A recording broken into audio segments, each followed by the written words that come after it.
Okay, it's now been officially 50 minutes, so I'm getting ready to take it off the stove. Very easy thing to do. What I'm going to do now is actually move it to a burner that is not lit. Turn off my stove, and then all we have to do is let it release the pressure.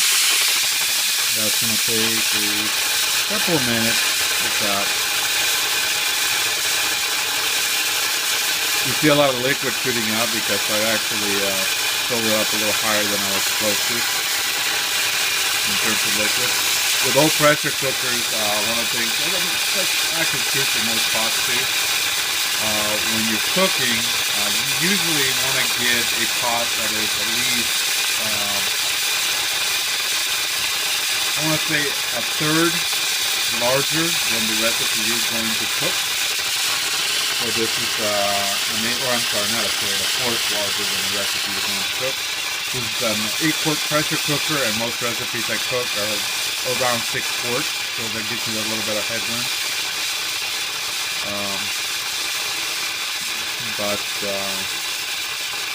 So that's just a tip on sizing your pots and pressure cookers in terms of volume.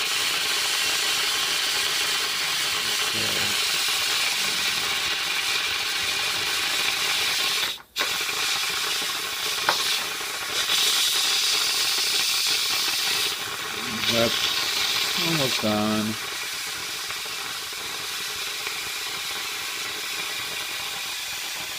Essentially what I've done there is I've slowed down the rate at which it's coming out so that less liquid shoots out.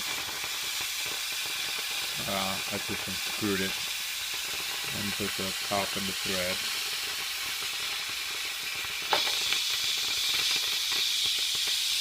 And what we're looking for is the safety lock to drop. Once the safety lock drops, we're safe.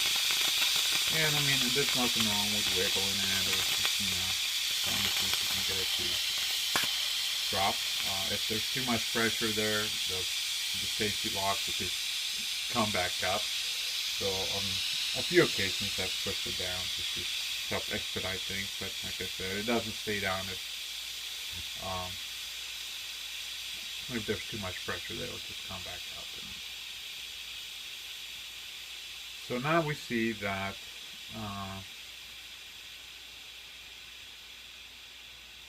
the steam is gone and the pressure, the lock should go down. And you see how, I don't know if you guys can see that, but it's kind of fluttering. Oh, that did not help. So now I go ahead and unlock it. So you can see it's plenty safe. Here's my pot with cooked vegetables. I go ahead and put that in the sink. And this is the best part. So what I want to do now is I actually want to get something to just sort of scoop up the meat so we can look at it. As you can see, I've actually had put in 2 steaks. One, and just, I mean, just look at this stuff. This is crazy. And you guys can't see that, so let me pick that up with a spoon and try to see where. If you see my piece of beef, it is, I mean, it is just, actually, hang on a second. Put this here. So,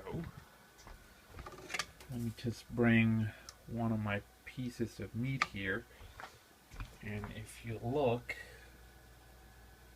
I mean, it is just fall apart tender. I mean, just a little squeeze and it just comes apart. It is so tender. It's ridiculous. I love this pressure cooker. And actually, my bigger piece of meat is down here. I have a big old chunk of 2-pound steak, and it is of the same texture. I mean, it is. I mean, it's just falling off the bone. So that is that. That's my little beef roast. What I'm going to do now, actually, is because I am not quite ready to eat yet. The family's still not working and so on. I am actually going to set it to low on the stove, and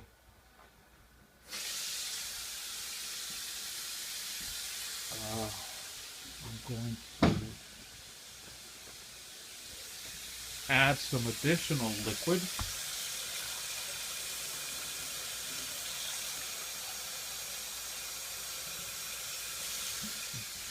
to my pot, because I want this. I like my my roast very soupy, so I actually eat the broth as a soup, and then I throw a big chunk of meat with some vegetables, and I eat it with a spoon. And the meat is so tender that it essentially just falls apart very easily. And one other thing I want to do is go ahead and stir this and get all this in there to move around. As you can see, there's, I don't know if you guys can see this. Actually, you know what? I have an overhead light. There you go. You can see my big chunk of meat. You can see that if I like just pulling it a little bit, it falls apart. It's got some vegetables. I mean, and that's the way I like it. You can see I got potatoes, carrots. If I taste the broth,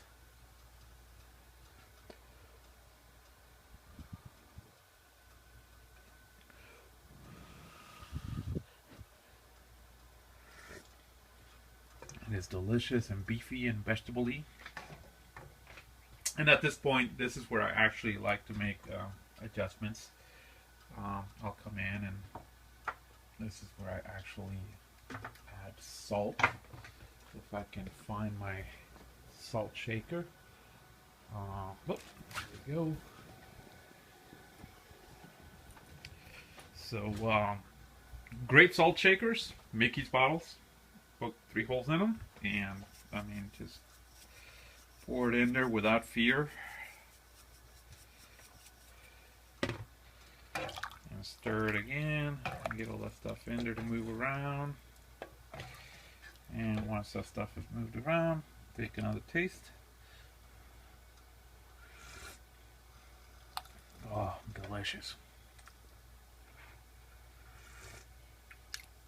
I think it needs a little more salt.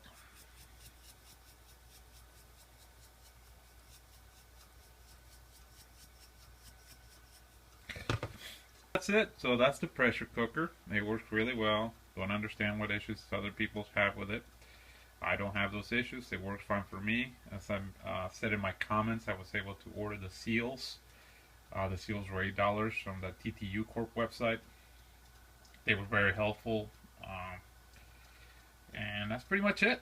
So good luck. And don't discount this pressure cooker because other people say it's bad. Like I said, I tried it. It's worked for me. There's ways to get replacement parts. So, and they're relatively cheap. And that's it. Okie doke. Take care and have fun.